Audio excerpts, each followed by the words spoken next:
Je vais lui demander de bien vouloir nous présenter en 10-12 minutes, sans prendre trop de temps. Pour ceux en particulier qui ne connaissent pas, je sais qu'il y a encore une fois, comme je l'ai dit, il y a des personnes qui connaissent bien, peut-être qui ont fait ces formations, etc. Mais il y en a qui découvrent rapidement ce qu'est ce principe vital. Et puis on rentrera après davantage dans ces questions de calendrier Maya. En fait, la théorie du dédoublement du temps, on pourrait plutôt parler de dédoublement de la perception du temps. Car en tant qu'observateur, nous avons l'impression d'être observateur dans un temps unique, celui que l'on constate autour de nous, dans la vie quotidienne, alors que nous sommes présents dans d'autres temps avec une autre perception du temps. Évidemment, ça nécessite des explications que je ne fais pas ce soir, mais l'application dans le quotidien, c'est l'instinct et l'intuition. C'est la première fois que la science arrive à définir ce qu'est l'anticipation, l'instinct, l'intuition, et allons même de la voyance, voir le futur avant de le vivre, le changer avant de le vivre.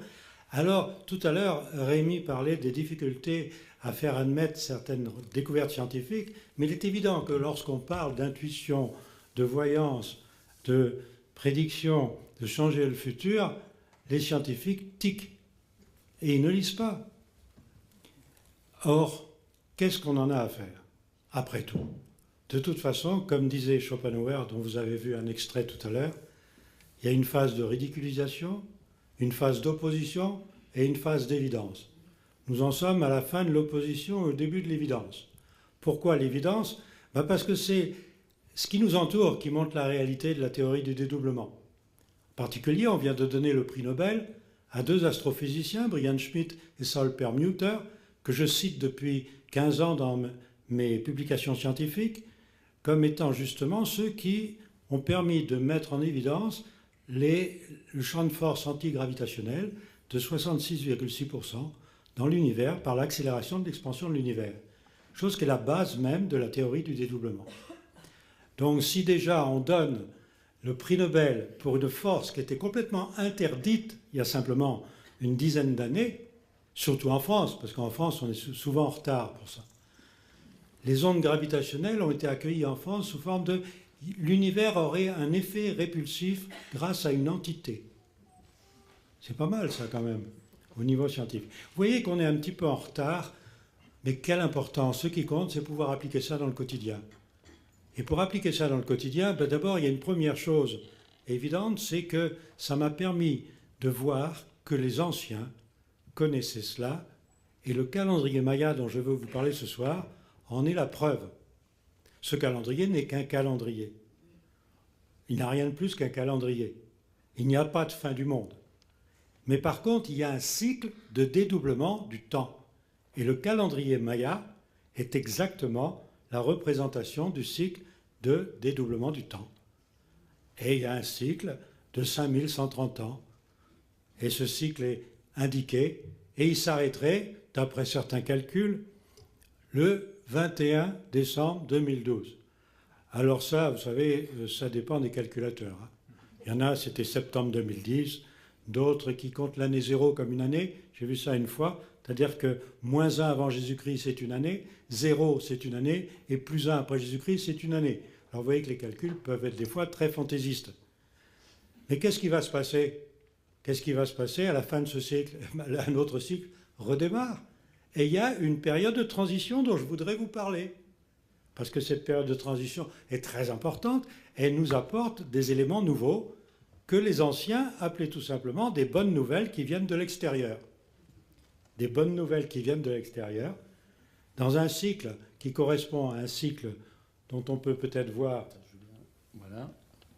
Alors, juste, on va faire un petit préalable. Au sujet du zodiaque, parce que quand il m'a parlé du zodiaque, donc une précision qui est importante, c'est que celui de l'horoscope est différent du zodiaque de précession des équinoxes.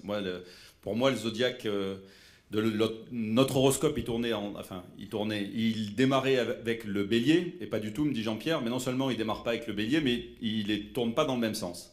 Donc voilà, le zodiaque, celui de notre horoscope, c'est un cycle annuel, il va du bélier vers le poisson, et le zodiaque de la précession des équinoxes, il dure 24 840 ans, plus une période de transition. Alors c'est là-dessus que j'ai passé les 48 dernières heures, pour comprendre que 24 840 ans pouvait être égal à 25 920 ans selon qu'on se situe à l'intérieur ou à l'extérieur. Je vous laisse réfléchir là-dessus. Selon qu'on est à l'intérieur ou à l'extérieur du cycle. Voilà, donc le cycle de dédoublement et le cycle des naissances, ils ne tournent pas dans le même sens. Là, évidemment, le rapport n'est pas parfait. Mais si l'on s'intéresse au cycle de précession des équinoxes, on a cette période de 24 840 ans, 4 fois 5 130 ans, plus 4 périodes de transition de 1080 ans. Et il va donc du début du Verseau au Bélier.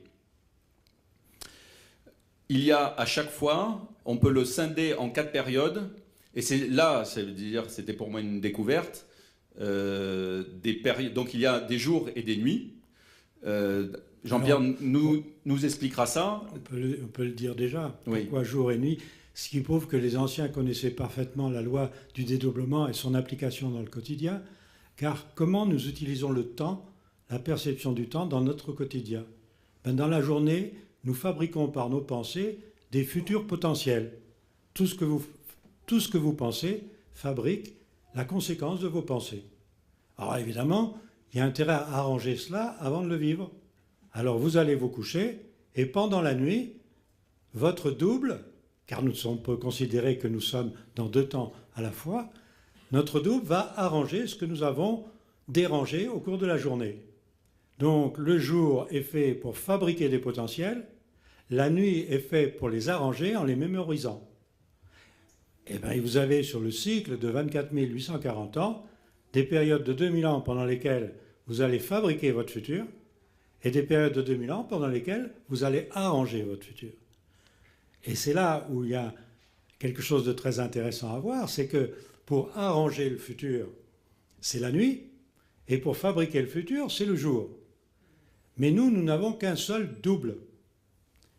Un double dans un autre temps, puisque vous avez 3 temps si vous me suivez un petit peu, passé, présent, futur, on peut dire ça comme ça. Donc si je suis au cours d'une nuit, je dois arranger mon futur, il faut que mon double soit dans le passé, pour avoir une mémoire de ce qui s'est déjà passé. Et puis si je suis pendant le jour à fabriquer des futurs, là c'est l'inconnu, mon double est dans le futur en train de me fabriquer des potentiels. Ça signifie que les incarnations au cours des jours et des nuits de 2000 ans ne sont pas du tout les mêmes. Par exemple, à l'époque du Bélier, qui était le jour précédent le Poisson, il y a 2000 ans, tous ceux qui naissaient sur Terre avaient leur double dans le futur pour fabriquer du futur. Et maintenant, nous avons vécu la nuit du Poisson. Dans cette nuit, nous avons le double dans le passé pour arranger les futurs qui ont été bâtis avant. Ces futurs, ce sont des potentiels. Nous les vivons maintenant en les arrangeant. Et alors, vous allez dire, mais comment les doubles passent du futur au passé ou du passé au futur? Eh bien, il faut que tous les 2000 ans, il y ait une incarnation spéciale qui vient sur Terre pour faire passer nos doubles d'un côté et de l'autre. Le vieux mot grec qui était utilisé pour cela, c'était anatar, qui en sanskrit est devenu avatar. Il y en avait donc 12, puisqu'il y a 6 jours et 6 nuits. Le dernier en date, il y a 2000 ans, il s'appelait Jésus. C'est le 12e avatar, ça n'a rien d'un dieu, c'est juste un avatar, comme les 11 autres. Seulement, arrivant le dernier, il fait la synthèse des 12. Ce qui fait qu'à la fin du cycle de dédoublement, la meilleure mémoire que nous puissions avoir est en lui. C'est aussi la raison pour laquelle aider d'autres créatures, la dernière, la plus importante étant Mahomet, qui vient 630 ans après, suivant un cycle connu des Mayas, vient pour nous dire, c'est pas moi qui vais revenir à la fin, mais c'est celui qui fait la synthèse et qui s'appelle Issa de Myriam. Alors vous voyez que si je parle comme ça à l'Académie des sciences, c'est pas sûr qu'ils me suivent. Hein. Pourtant, ils sont immortels. Nous avons des immortels. Et vous savez, en France, on est curieux, on a des immortels, mais d'un autre côté, nous sommes le seul pays à considérer que la décorporation, vous savez, sortir de son corps, c'est reconnu scientifiquement aux États-Unis depuis déjà 60 ans. C'est utilisé par les militaires français et étrangers depuis plus de 60 ans. Ben, pour la recherche civile française, en mars 2010, dans la revue La Recherche, il y avait un titre qu'on avait réussi, en touchant le cerveau, à avoir une illusion de sortie de corps. Une illusion de sortie de corps. Alors moi, j'ai dit à tout le monde, venez mourir en France. Parce que la mort est une décorporation. Donc en France, c'est une illusion, la mort. Nous sommes immortels. Vous voyez qu'on en arrive à des choses assez ahurissantes. Ce genre de discours, qui est un discours qui, à mon avis, met des mensonges dans le placard, ne plaît pas aux scientifiques dont leur découverte intéressante ne va pas au bout des choses.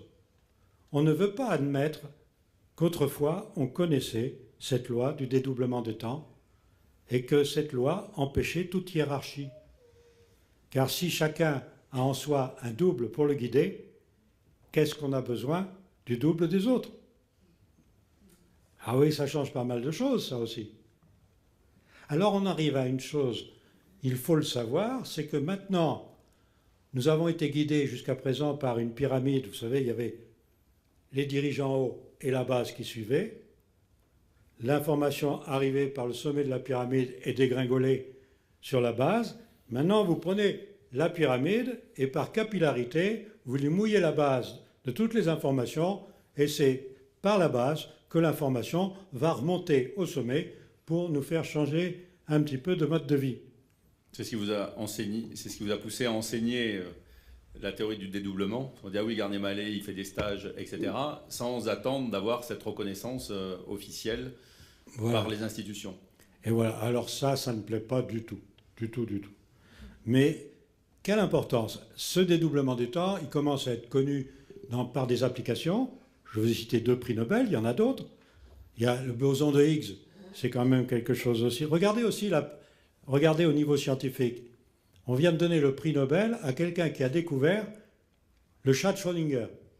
C'est-à-dire, il a découvert qu'il y avait 2 états potentiels possibles en même temps pour une particule. Il a pris un photon, il a eu 2 photons, et il les a montrés dans 2 états différents en même temps.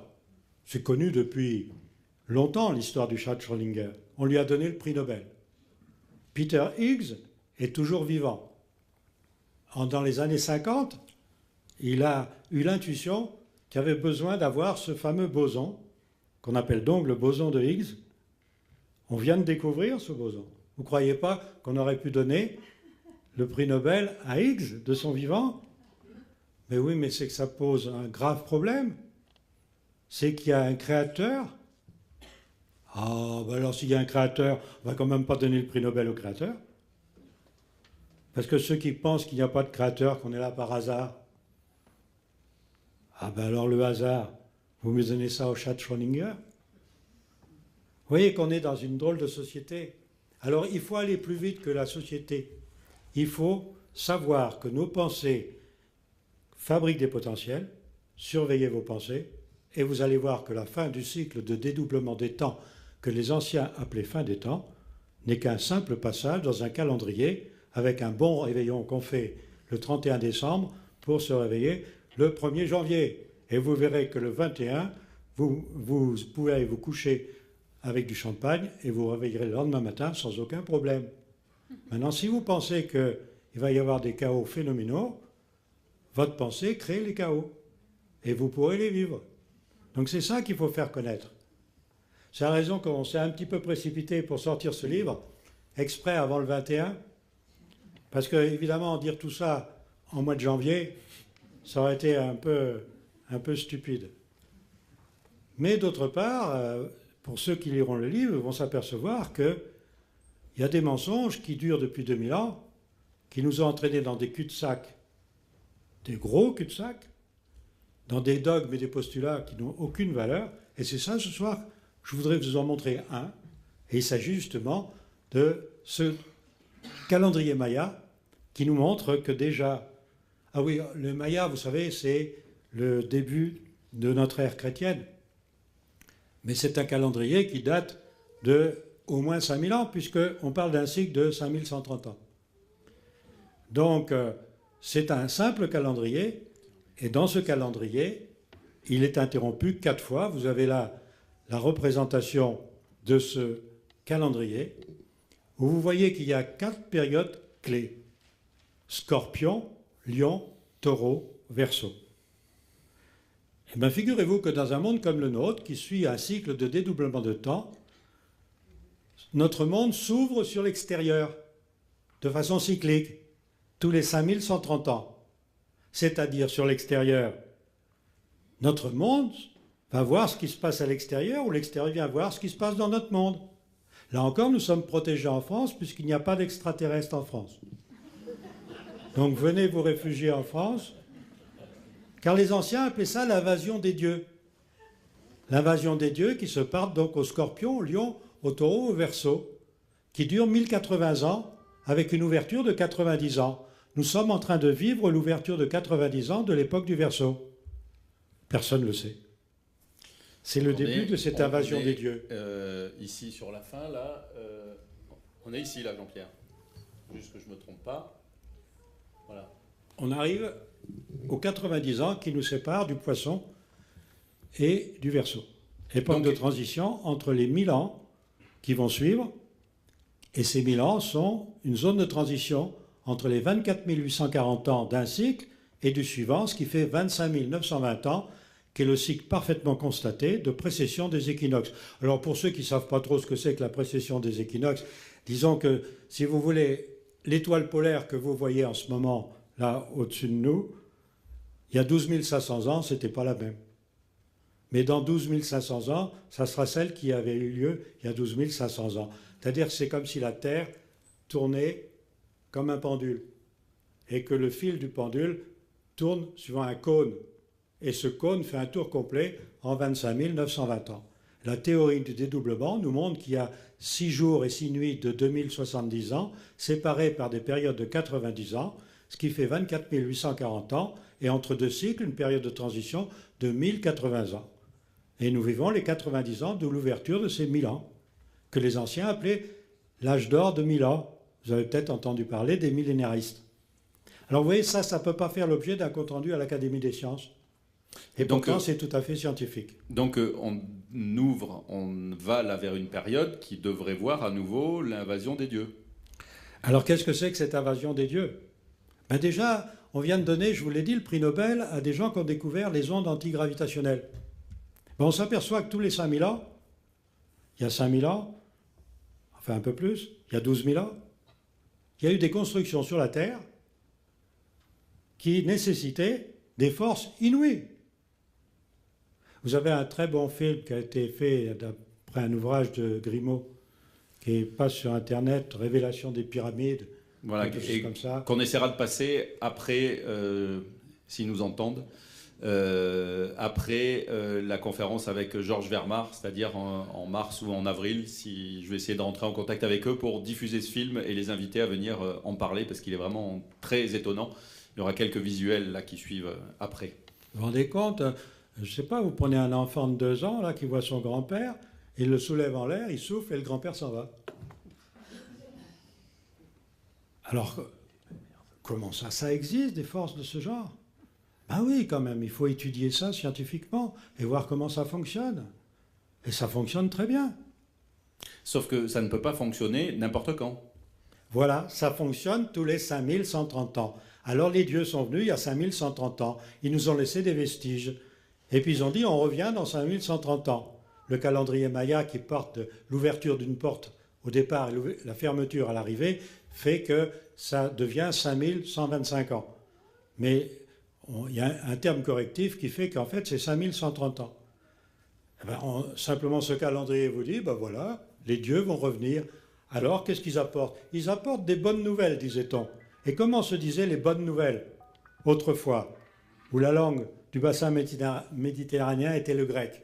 Eh bien, les bonnes nouvelles qui étaient apportées par les dieux, c'était les évangiles. Et il y en avait 4. L'évangile du scorpion, oh, il était dangereux celui-là. Là, c'était très dangereux. La seule bête qui puisse ne pas craindre le scorpion, c'est l'aigle. Alors on représentait cette période par un aigle qui bouffe le scorpion. Ensuite, c'est l'époque du lion. Ensuite, c'est l'époque du taureau. Puis l'époque du visage de la créature du Verseau. Ce sont les qui 4 arrivent. évangélistes. Et en fait, ce sont les 4 évangiles. Mais pas les 4 4 évangiles qui amènent l'invasion des dieux de 1000 ans, tous les 5000 ans.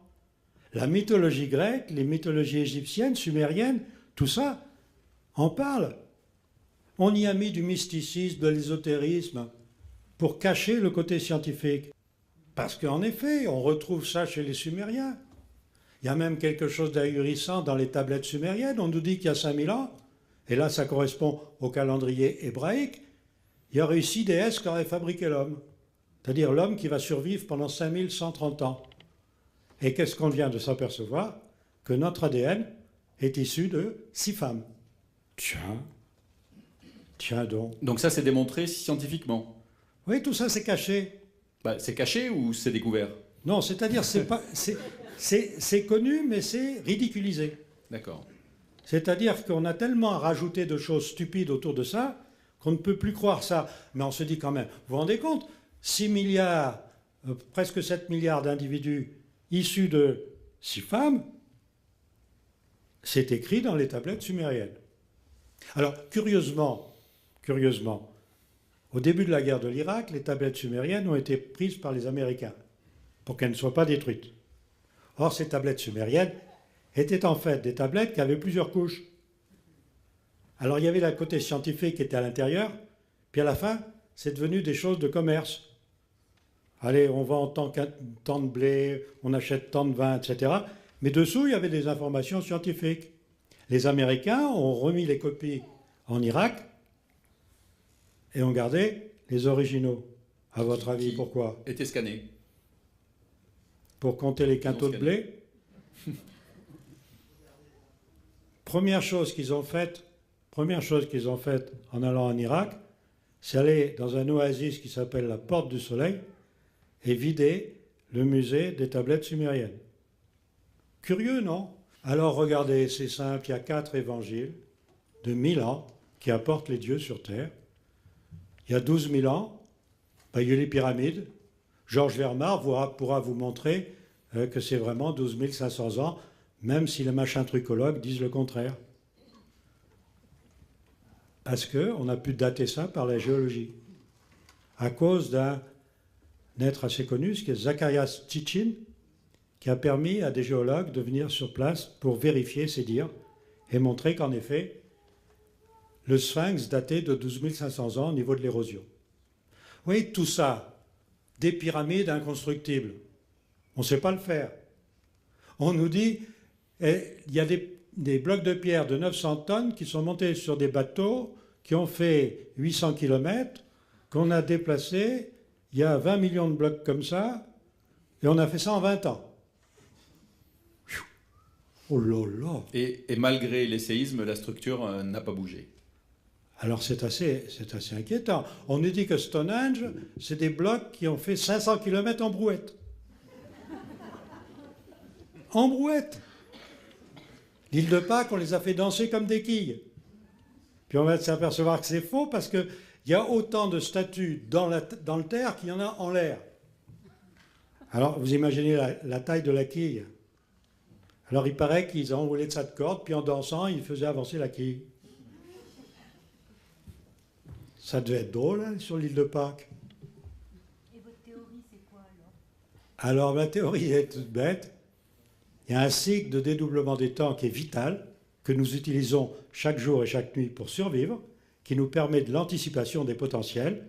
En fait, nous ne vivons pas dans le hasard, nous fabriquons de quoi vivre avant de le vivre. Et chaque nuit, nous allons arranger ce qui va nous permettre de vivre à une condition, c'est de savoir qu'on a un double et qu'il faut faire travailler ce double pour arranger le potentiel. Sinon, on vit n'importe comment, avec n'importe quoi, car les potentiels ne sont pas personnels. Je peux vivre avec le potentiel qui a été fabriqué par quelqu'un d'autre. Ah, ça me donne une responsabilité aussi. Alors il y a une loi toute bête qui a été enseignée par 3 grands scientifiques, Bouddha, Jésus et Mahomet, qui sont égaux puisque c'était des créatures télépathes. En télépathie, il n'y a pas de hiérarchie. Hein. Et qu'est-ce qu'ils ont dit tous les 3? Pense à faire à autrui ce que tu aimerais qu'autrui pense à te faire. Comme ça, tes potentiels, ils sont bons pour tout le monde. Et toi, tu peux ramasser les potentiels de n'importe qui. Mahomet l'a dit d'une façon un peu différente, aime pour ton frère ce que tu aimerais que ton frère aime pour toi. Mais alors là où on a tout confondu, c'est qu'on a fait de l'amour une énergie, alors que c'est une émotion. Le contrôle de la pensée n'est pas de l'amour. Je peux contrôler ma pensée vis-à-vis de quelqu'un que je déteste, parce qu'il fait des choses détestables. Alors vous voyez que les principes philosophiques et religieux qui arrivent en fin de cycle, là, sont basés sur des émotions. La haine, l'amour, la compassion. Alors que la seule énergie, c'est l'énergie de la pensée. Et le contrôle de la pensée ne nécessite aucune émotion. Aimer les autres, c'est facile. Comme disait Sacha Guitry, moi j'aime la moitié de l'humanité, toutes les femmes. Alors on se trompe. Alors que, reprenons ce calendrier tout bête, pendant 5000 ans, nous vivons dans le hasard, loin de notre double, loin de toute perception des autres temps, et tous les 5130 ans, nous allons pouvoir vivre avec la perception des autres temps. Les anciens appelaient ça l'apport de 4 bonnes nouvelles. En grec, ça veut dire être bien, et évangile, c'est la bonne nouvelle pour être bien. La nouvelle pour être bien. Alors vous voyez que déjà qu'on ait fait 4 évangiles chrétiens, où les 4 évangélistes sont représentés par l'aigle ailé, le lion ailé, le taureau ailé et le visage humain ailé, soit c'est un mensonge par obscurantisme, soit c'est un mensonge volontaire. Saint Irénée est à la base de ça au IIIe siècle après Jésus-Christ. On a institué quelque chose, peut-être parce qu'on croyait que ces histoires de Dieu, la mythologie, tout ça, c'était des balivernes, et qu'il fallait remplacer une tradition par une autre. Alors on a inventé 4 évangiles canoniques, faisant disparaître l'âge d'or, 2000 ans, des 4 périodes évangéliques.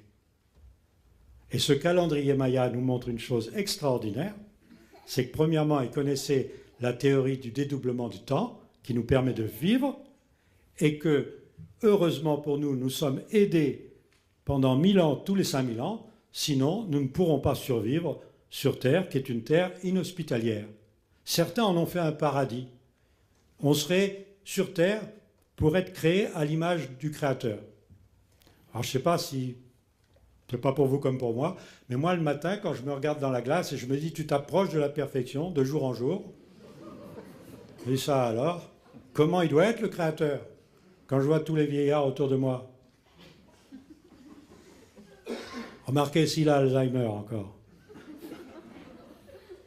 On voit bien qu'il y a quelque chose qui ne va pas là-dedans. On est sur Terre, pourquoi? Voilà qui est le plus intéressant. Ben, la théorie de dédoublement vous permet de le savoir. Vous avez des potentiels dont vous êtes responsable. Eh ben, vous arrangez vos potentiels avant la fin du cycle. Pendant tout le cycle, vous avez pu fabriquer des potentiels dangereux qui vous empêcheront de sortir de ce monde. Vous allez dire parce qu'on sort du monde pour aller dans un autre? Ben, si des dieux viennent d'ailleurs, nous sommes bien des extraterrestres pour des autres. Ouais, tout ça, c'est complètement anarchique. Hein.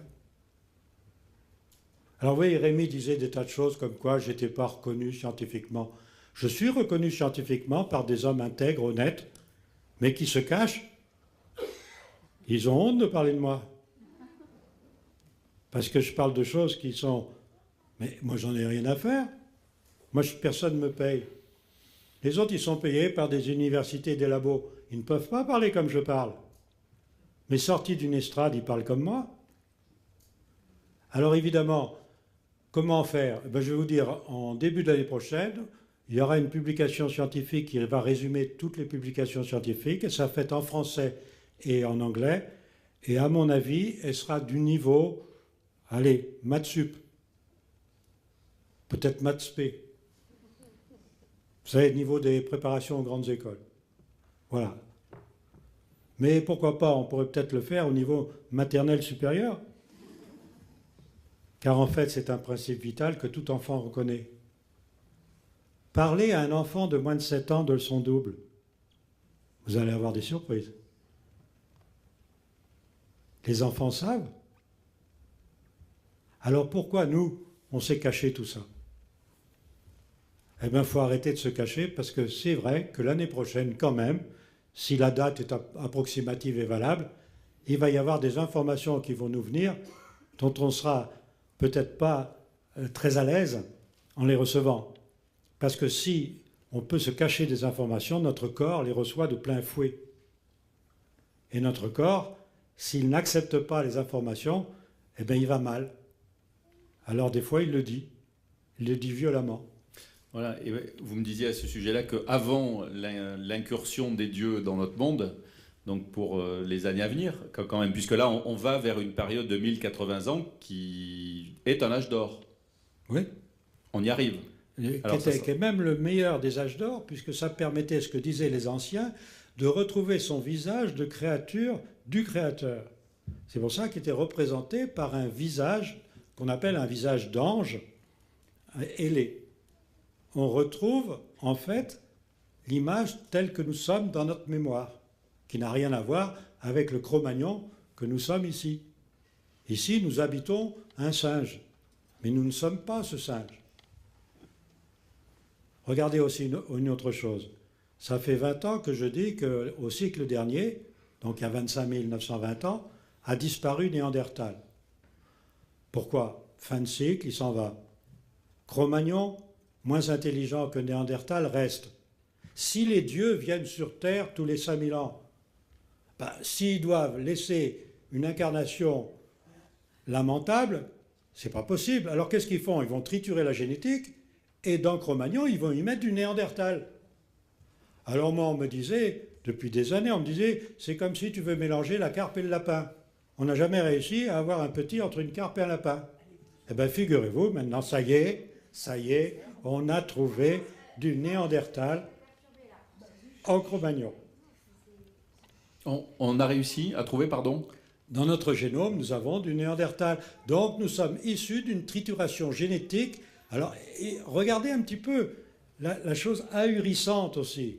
On triture la génétique il y a 25 000 ans, comme on ne saurait pas le faire de nos jours, avec des hommes qui sont au fond d'une grotte, échevelés livides au milieu des tempêtes, vous savez, et qui sortent juste pour traîner leurs femmes par les cheveux, avec un gourdin, un silex, pour aller chasser, pour manger. Et le soir, comme ils n'ont rien à faire, au fond de la grotte, ils triturent la génétique pour transformer un Cro-Magnon en Néandertal. On veut nous faire croire des choses pareilles. Il y a 5000 ans, les Sumériens écrits ont créé Adamou avec 6 déesses. Le premier qu'on fait, il est non reproductible. Alors on recommence. C'est écrit tout ça. Et on vient de découvrir que nous sommes issus de 6 femmes. Alors pourquoi cacher tout cela? À quoi ça sert de cacher tout cela? Eh bien évidemment, ça met des principes philosophiques et religieux un peu à l'écart. Mais qu'est-ce que ça peut faire? Il y a eu des hommes de bonne foi qui, pendant 5000 ans, nous ont guidés pour aller vers le meilleur avenir possible. Ils ont eu besoin d'utiliser ce qu'ils connaissaient. Ils ont été dans une bonne foi. La preuve, c'est que nous arrivons à la fin. L'incarnation est là. Nous sommes 7 milliards d'individus. Et la théorie du dédoublement montre aussi que pour que nous puissions avoir toutes les informations nécessaires pour survivre à la fin des temps, nous avons besoin de 6 milliards 912 millions d'habitants sur Terre. Et ce n'est pas un hasard. Ah oui, il y a trop de choses qui vont toutes dans le même sens. Alors le petit livre là, qu'on a sorti juste avant le 21, c'est pour vous montrer tout cela, très rapidement. C'est écrit sous forme d'une fable, parce qu'évidemment, une fable, on sait bien que c'est faux, une fable. On a le droit de dire tout ce qu'on veut. Mais pour ceux qui liront ces livres, ils vont voir que tout est vrai derrière. Et il y a même des choses encore cachées qui feront l'objet d'un livre suivant pour compléter celui-là. Car il y a matière et matière, et il faut vite l'avoir. Alors si on attend d'avoir des publications scientifiques reconnues, admises, pour pouvoir ensuite appliquer ça, en sachant que l'application fait fuir les scientifiques, alors quoi faire? Puis d'un autre côté, on ne peut pas crier haro sur le baudet sur les scientifiques. Un scientifique qui, par exemple, en France, travaille au CNRS, s'il parle comme moi, il est foutu. On a eu un exemple avec Jean-Pierre Petit. qui s'est suicidé. C'est un grand bonhomme, Jean-Pierre Petit. Ben oui, mais il a parlé de choses dont on ne doit pas parler. Elle s'amusait à parler d'extraterrestres en France où il n'y en a pas. Vous savez, pas de radioactivité, il n'y a pas d'ovnis, il n'y a pas d'extraterrestres en France. Restez-y, vous allez être tranquille pendant 1000 ans. Voilà ce qu'il faut se dire. Donc, revenons-en à l'imminence de cette période. Moi aussi, j'ai une manche plus longue. D'un côté Donc, que de l'autre. À l'imminence de cette période, avant l'incursion des dieux, parce qu'on en parle aussi, hein, les soucoupes volantes, etc. Vous me disiez, la première chose, c'est qu'on va recevoir en quantité des informations qu'on aura du mal à supporter, parce qu'aujourd'hui, entre le moment où on reçoit l'info et on a 40 jours pour la corriger, Voilà, et on n'aura plus ces 40 jours. Alors expliquez-nous cette loi des quarantaines, la loi de la quarantaine, du carême, etc., qui va disparaître. Alors, la quarantaine, qui est une loi donc connue des anciens, est une loi issue de la théorie du doublement qui nous montre que nous avons 12 informations nécessaires pour faire la synthèse de n'importe quel problème, n'importe quel potentiel. C'est-à-dire que pendant 3 jours, nous recevons les informations d'un endroit donné, disons la première chaîne. Zodiaque en grec, ça signifie au service de la vie. Donc la première chaîne zodiacale, 3 jours. En fait, c'est 2 jours 75, le calcul exact. Vous continuez, deuxième chaîne, troisième chaîne, il y en a 12. Quand vous avez fait les 12 chaînes, ça fait 36 jours. Vous faites la synthèse, ça vous fait 39 jours. Au 40e jour, vous avez la synthèse de votre problème. Le problème est résolu. Tous les scientifiques le savent, puisque quand vous faites la quarantaine, c'est justement pour vous isoler des autres, afin que vous ne soyez pas à le risque de la contamination. Ben, les seuls scientifiques qui le reconnaissent maintenant, ce sont les microbes. Parce qu'eux, ils savent que s'ils n'ont pas réussi à vous tuer en 40 jours, c'est fini, ils ne peuvent plus. Mais il y a des scientifiques qui vous disent que c'est de l'ésotérisme, la quarantaine. Or, regardez la protection que c'est aussi. Quand j'ai un problème, je reçois les problèmes en 40 jours. C'est-à-dire que je m'habitue petit à petit au problème. Et je vais avoir le temps de trouver la solution. Et j'aurai 40 jours aussi pour trouver la solution. C'était connu aussi autrefois, puisqu'il y avait toujours une période de carême par an qui se terminait à la Pâque des Bois Fleuris. Et ensuite, 40 jours après, on recevait l'information du potentiel qu'on avait souhaité, qui était la Pentecôte, qui faisait les 80 jours. C'était des lois païennes connues, qu'on a remplacées par des lois chrétiennes parce qu'on pensait que c'était le mieux pour survivre. Et c'était sans doute vrai. En pleine période d'obscurantisme, on ne sait pas comment ça fonctionne, vaut mieux suivre ceux qui nous paraissent honnêtes. Mais cette quarantaine-là, qu'est-ce qui va se passer maintenant que nous rentrons dans la fin des 5130 ans et dans le début des 1000 ans? C'est que vous n'aurez plus cette coupure de 40 jours. Une information va avoir les 12 zodiaques d'un coup. Si en mémoire, vous n'avez pas la solution, alors là, votre corps va en pâtir. Comment se protéger? Contrôlez votre pensée et vous allez attirer les potentiels correspondant à votre pensée. Car quand vous vivez, vous ne vivez que de l'actualisation de potentiels mémorisés. Il y avait un grand poète français, Paul Éluard, qui disait une chose scientifique merveilleuse: le passé, c'est la mémoire du futur. Donc si vous pouvez mémoriser le futur avant de le vivre, le transformer chaque nuit, ben, ma foi, vous vivrez bien. Mais si on commence par dire, tu vas voir, le 21 décembre, tout le monde va crever, c'est pas avec des pensées comme ça qu'on ira mieux. Alors il faut inventer des histoires merveilleuses, comme savent le faire tous les enfants. Au sujet de Paul Éluard, j'en ai trouvé une autre aujourd'hui de Georges Bernanos, une citation qui dit « On ne subit pas l'avenir, on le fait ». Oui. Bernanos. Donc, au sujet de cette nouvelle période qui arrive, vous disiez les maladies, on ne supportera pas, etc. C'est déjà un peu ce qui se passe, non? Bah, c'est-à-dire que un peu transitoire. Le risque, c'est plutôt de, comme on dit vulgairement, péter les plombs. C'est-à-dire si vous recevez des informations que vous ne pouvez pas contrôler et qui vous obligent à faire des choses, ça ressemble à la schizophrénie, à des délires. Regardez un schizophrène. Qu'est-ce que c'est un schizophrène? C'est quelqu'un qui fait des choses qu'il ne pense pas réellement faire. On le drogue. Ben, on ne va pas droguer l'humanité. Remarquez, avec la démocratie, on est bien parti pour. Tenez, une chose très intéressante avec ce mot démocratie au niveau des anciens. Qu'est-ce que c'était la démocratie du temps des Grecs dans l'Antiquité? On allait se battre verbalement pour élire le gouverneur d'une ville. Mais une fois qu'il était élu, il n'y avait plus d'opposition. Tout le monde bâtissait le meilleur potentiel pour celui qui allait nous diriger pendant les années à venir. Donc on lui a inventé des futurs merveilleux. Regardez ce qu'on fait nous maintenant. Dès qu'il y en a un qui est élu, on lui tape dessus. Comment voulez-vous qu'il résiste?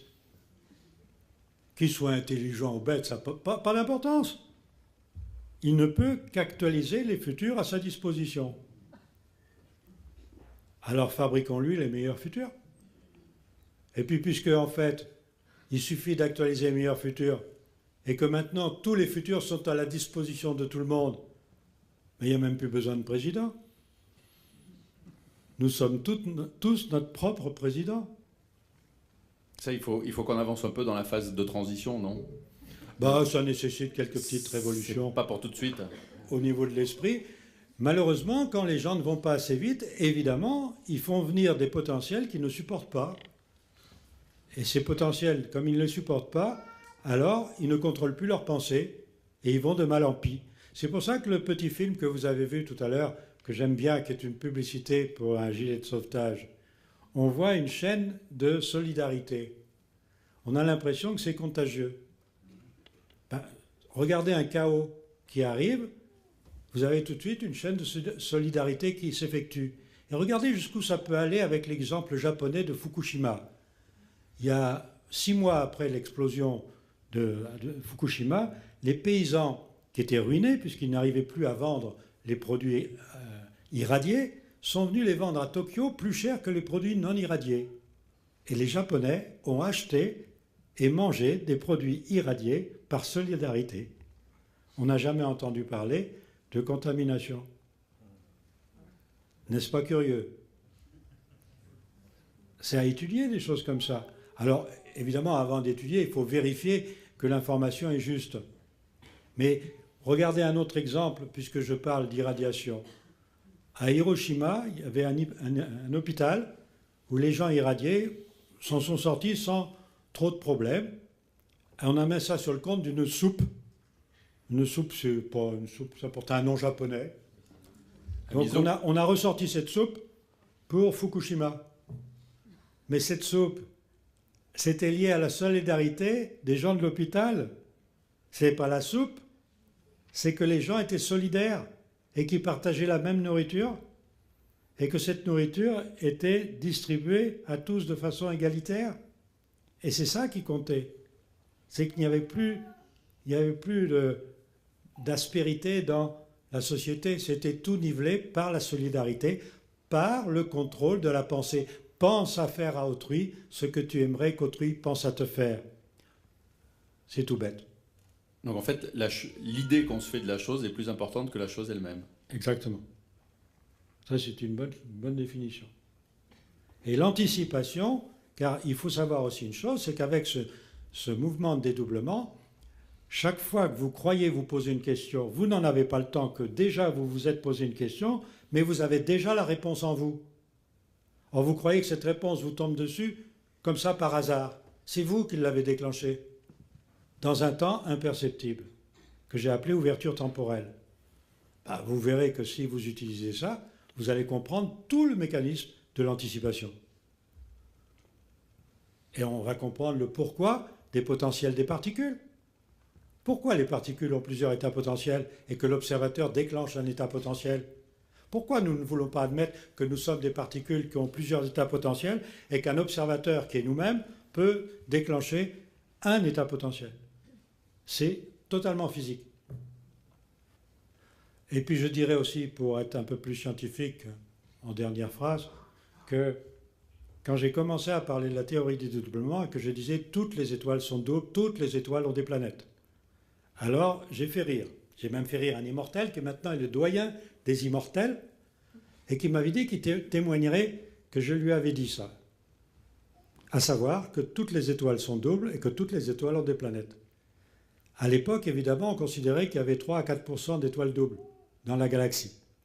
Maintenant, c'est l'inverse. On considère qu'il y a 5% d'étoiles qui font exception dans la galaxie et que toutes les autres sont doubles.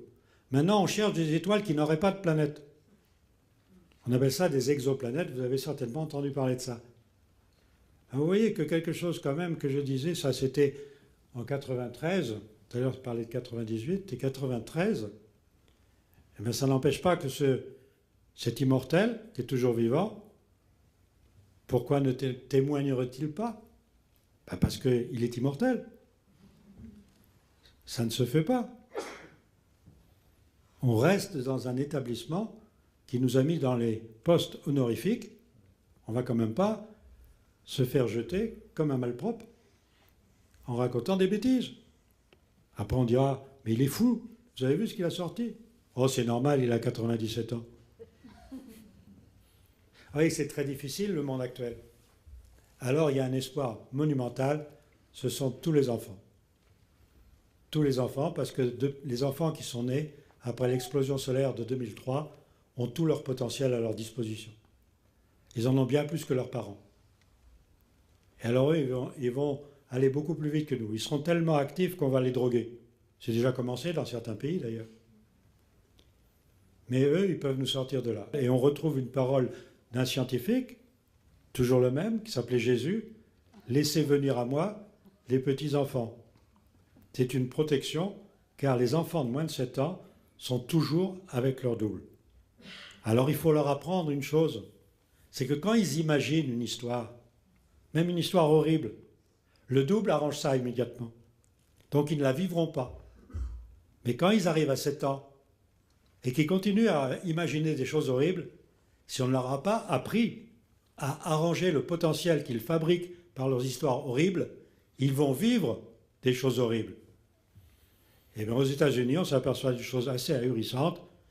Les enfants, et surtout les filles de 8 ans, se suicident dans une proportion inquiétante, puisqu'on parle de 7 millièmes. C'est quand même inquiétant. En France, on est protégé, vous savez, il n'y en a pas. Curieusement.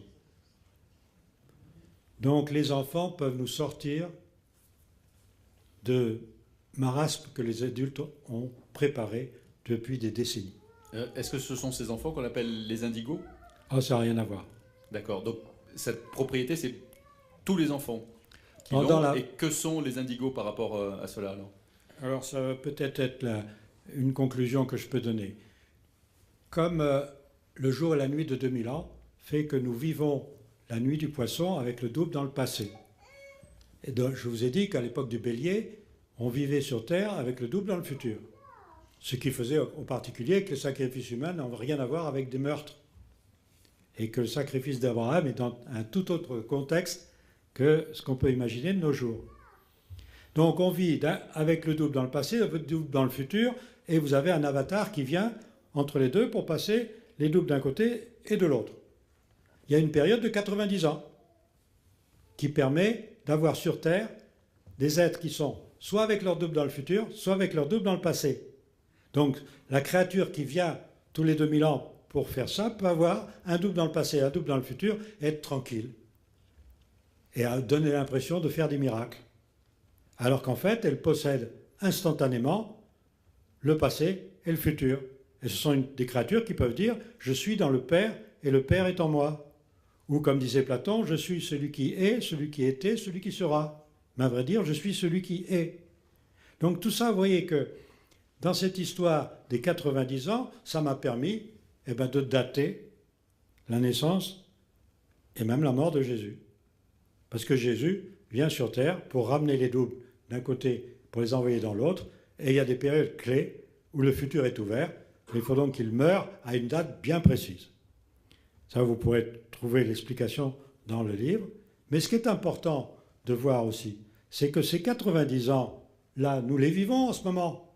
Donc il y a sur Terre, en ce moment, des enfants qui peuvent naître avec leur double dans le futur.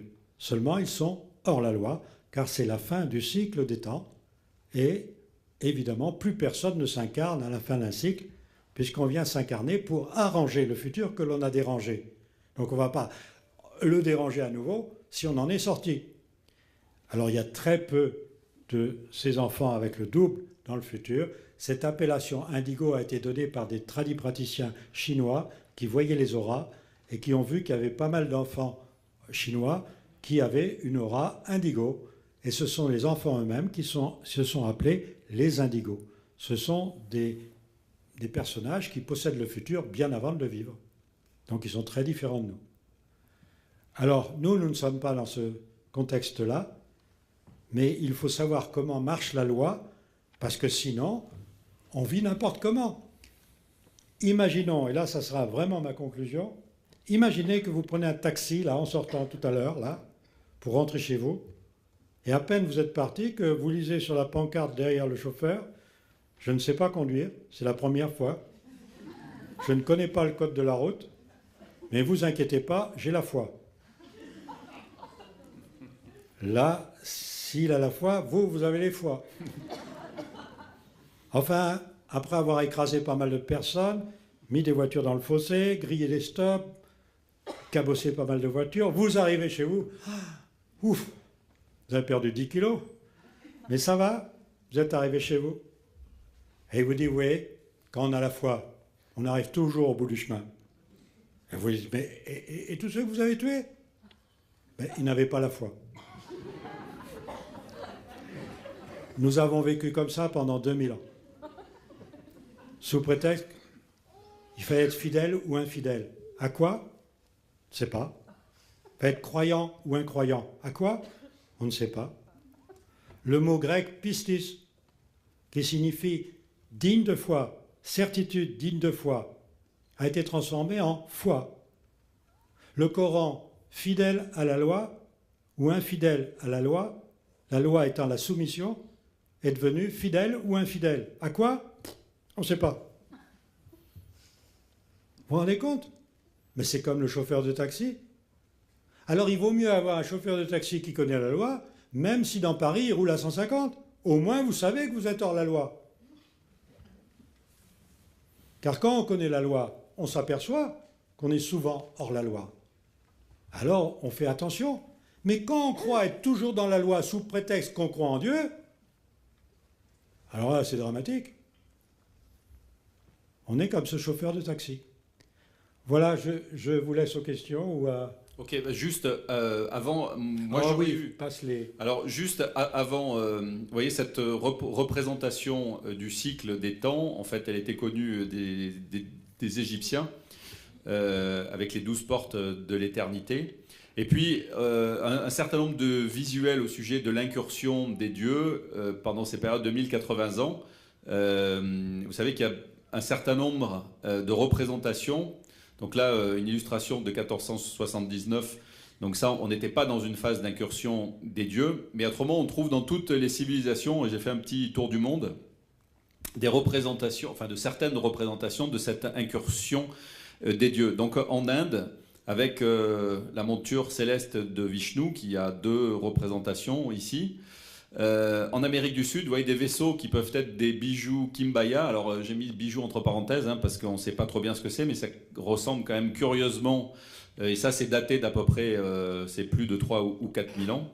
Donc c'est bien probablement des périodes de 5 000 ans. En Bolivie, des représentations qui laissent pas beaucoup d'interprétation ou de doute. En Amérique du Sud, toujours, ici agrandi, d'Ale Palenque, dont on dirait qu'il est quand même aux commandes d'un véhicule, alors pas une moto, mais un véhicule un peu, ici, il est non colorisé ou coloré. Ici, il est coloré, et c'est un peu plus significatif, un peu plus, on distingue mieux. En Australie, avec ce portrait, alors peut-être que Gilinia, la mère primordiale des aborigènes, peut-être faisait-elle partie des 6. On n'en sait rien. En tout cas, des représentations quand même très étonnantes qui sont datées de ces périodes-là, donc à peu près 5000 ans. On en trouve partout, beaucoup dans le Sahara aussi, en voilà quelques-unes, avec des véhicules, toujours dans le Sahara. Et Alors les créatures qui viennent de l'extérieur, Jean-Pierre, elles peuvent avoir toute... En fait, on ne sait pas, elles peuvent avoir toute forme. Ah bah ça, j'en sais rien. En Amérique du Nord, hein, aussi... La seule chose que l'on peut dire, c'est que on doit avoir une mémoire commune. Donc on ne peut attirer que ce qui est souhaitable. Donc si nous pensons à des gens pacifiques, c'est que nous le sommes. Donc on voit bien qu'on va attirer des gens extrêmement pacifiques, puisque l'humanité vit dans une paix remarquable.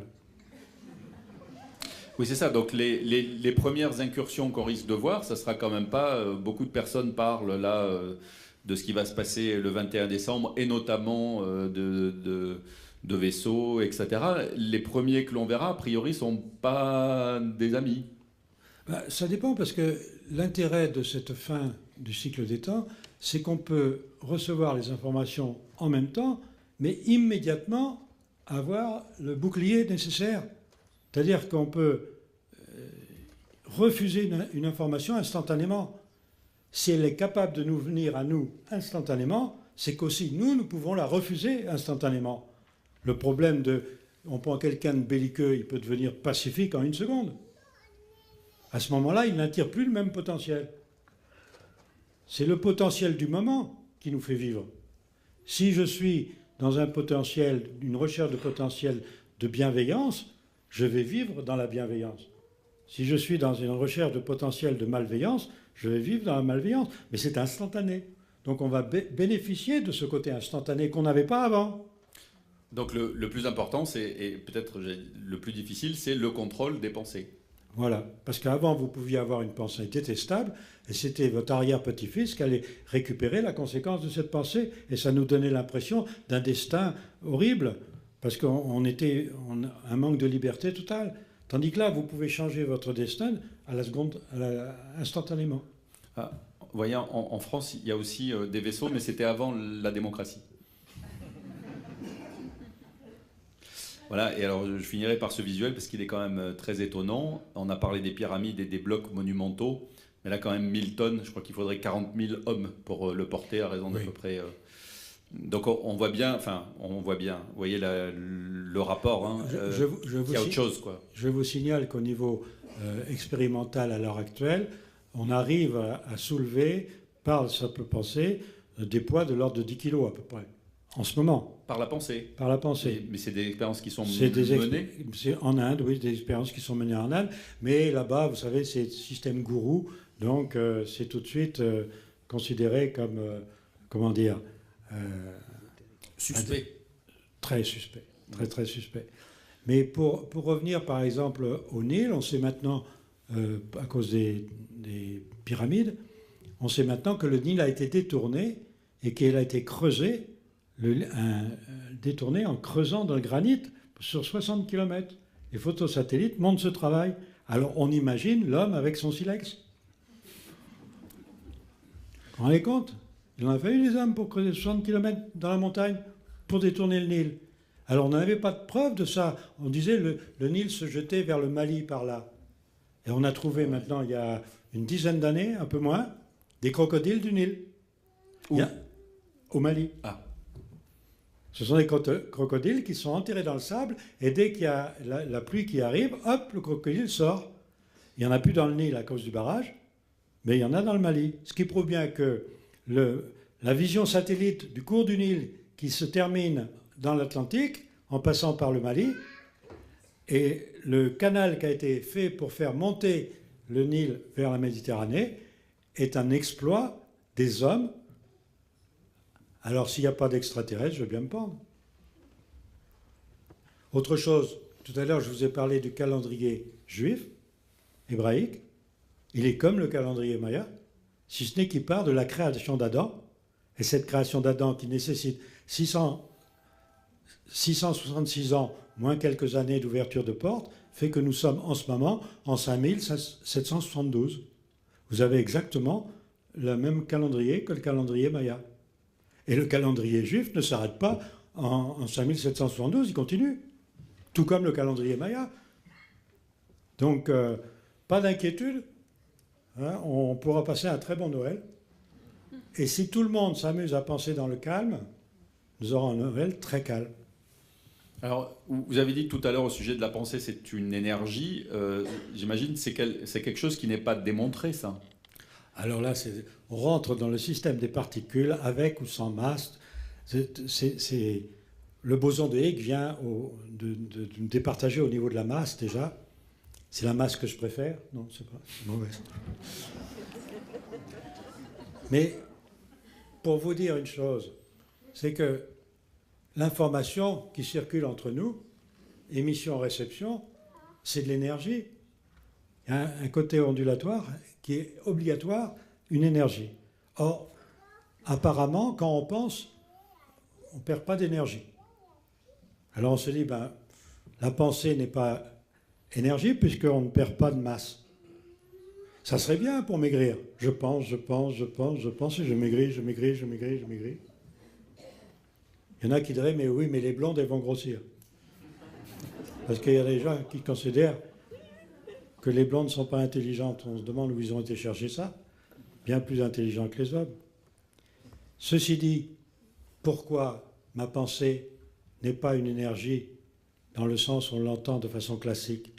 C'est que ma pensée va dans une ouverture temporelle imperceptible, capte la conséquence de sa pensée, c'est-à-dire récupère l'énergie perdue dans un temps qui, dans mon temps, n'existe pas.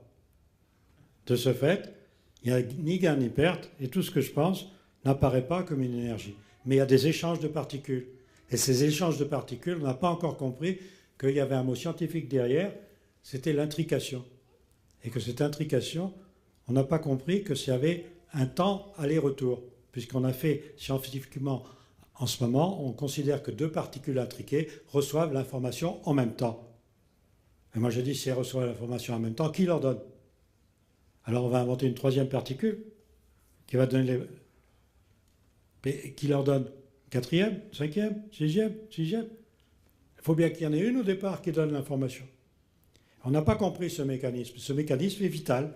Dès que vous pensez, vous perdez de l'énergie, mais vous récupérez la conséquence de votre pensée avant même d'avoir le temps de savoir que vous avez pensé.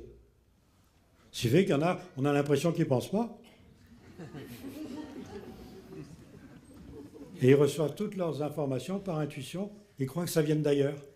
Alors qu'ils déclenchent leurs intuitions. Vous avez dit tout à l'heure que l'amour, c'est pas une énergie. Non, c'est une émotion, conséquence d'une énergie. Si je contrôle ma pensée à l'égard de quelqu'un qui est aimable, je vais avoir en retour une émotion qui va être l'affection, l'amour. Si je contrôle mes pensées à l'égard d'une personne détestable, haïssable, je vais avoir une autre émotion qu'on va appeler la compassion. Bien, regardez, une chose assez exceptionnelle, c'est que autrefois on savait que le contrôle de la pensée était une énergie. C'est écrit dans les vers d'or de Pythagore, 7 siècles et demi avant Jésus-Christ. Et on parle maintenant de principes fondamentaux, religieux ou philosophiques, à savoir les chrétiens, c'est l'amour, les bouddhistes, c'est la compassion. Il n'y a guère que les musulmans qui seraient encore dans la soumission et qui seraient plus dans la loi que les chrétiens et les bouddhistes. Car ils sont hors émotion. Je ne parle pas évidemment du mot associé, quand on associe à tort le mot musulman à terroriste. J'ai jamais entendu sur une chaîne de télé un jour, il y a eu un attentat catholique. On a arrêté des protestants terroristes. J'ai jamais entendu ça. Hein. Vous voyez qu'on crée ce qu'on pense et on pense ce que l'on crée. Et vous disiez, j'en reviens à ce visuel de Mahomet qui disait justement, qui était un grand scientifique. Une sourate, oui. Oui. Que 1000 ans sont à tes yeux comme un jour. C'est-à-dire que dans cette sourate, Mahomet montre que un jour du Créateur sont pour nous 1000 ans. Donc il connaissait la différenciation des temps qui est une différenciation de perception du temps. Vous imaginez que si je me pose une question et que dans un temps imperceptible, je dispose de 1000 ans pour avoir la réponse. J'en ai les réponses. Je fais la synthèse, je reviens dans mon temps, je ne sais pas que je suis parti. Mais je reviens avec Et je reviens avec 1000 ans d'information. C'est ce que l'on fait, nous aussi. 1000 ans d'informations résumées en une intuition. résumée en une intuition qui nous guide vers quelque chose. Alors le problème, c'est de savoir, est-ce que c'est moi-même qui me guide ou c'est quelqu'un d'autre? Car si ce n'est pas mon double qui me guide, je suis parasité. Et nous voyons que dans l'humanité actuelle, qui sont guidés par les émotions et non pas par une loi, eh bien ma foi, on est tous parasités. On fait des choses alors qu'on n'a même pas envie de les faire. On répond à des questions alors qu'il n'y a pas de réponse. Ou on va chercher des réponses à des questions qui n'existent pas. Il faut retrouver son double. C'est-à-dire il faut retrouver ce que les anciens appelaient le moi supérieur, le jumeau. Avant de passer les micros dans la salle, parce que je pense qu'il y aura des questions, un petit éclairage sur le rôle des trois messies, Bouddha, le Christ et Mahomet. Vous avez dit en fait et remarqué que Bouddha était venu ouvrir une porte au Christ, que Mahomet avait refermé, et qu'en fait en regardant bien la date Pas tout à fait ça. Ah bah justement, vous allez nous éclairer.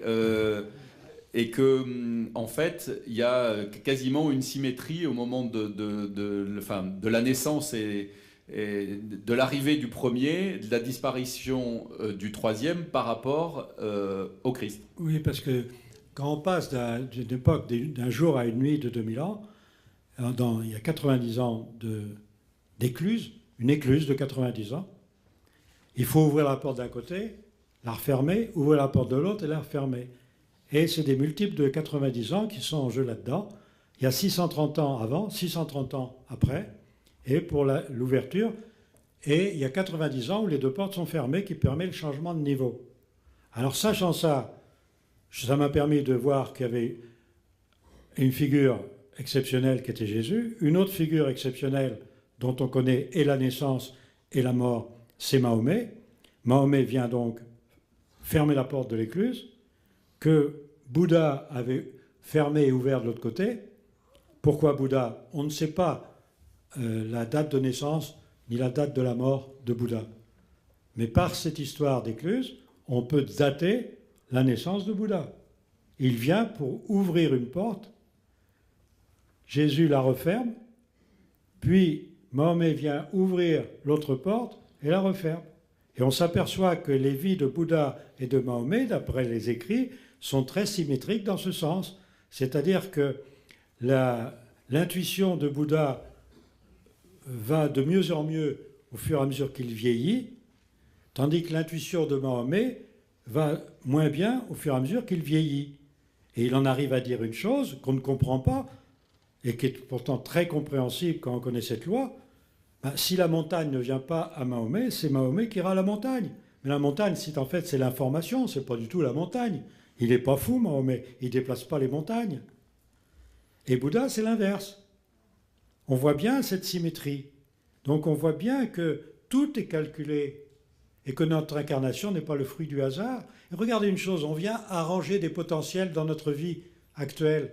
On ne s'est pas pressé pendant les 25 000 ans. Il n'y avait pas beaucoup de monde pour venir sur Terre. Et puis à la fin, faut y aller. Parce que si vous n'arrangez pas vos potentiels avant la fin, vous allez y rester. Alors il y en a qui trouvent que c'est très bien de rester sur Terre. D'ailleurs, c'est souvent ceux qui parlent du paradis. Ils mettent le plus de temps à y aller. Mais il y a quelque chose qui ne va pas là-dedans quand on ne connaît pas la loi. Il faut absolument connaître la loi. Et la loi, elle est très simple. La loi physique aussi est très simple. Bon, alors pourquoi moi je me suis orienté là-dessus? J'en sais rien. Mais on est tous programmés. Ne croyez pas qu'on fait des choses par hasard. On a tous des choses à faire. Et on est dirigé sans trop le savoir. Tout à l'heure, Rémi vous a parlé que j'avais un père militaire. C'est à cause du père militaire et à cause de la majorité à 21 ans à mon époque que j'étais obligé de faire de la recherche scientifique, enfin des mathématiques et de la physique.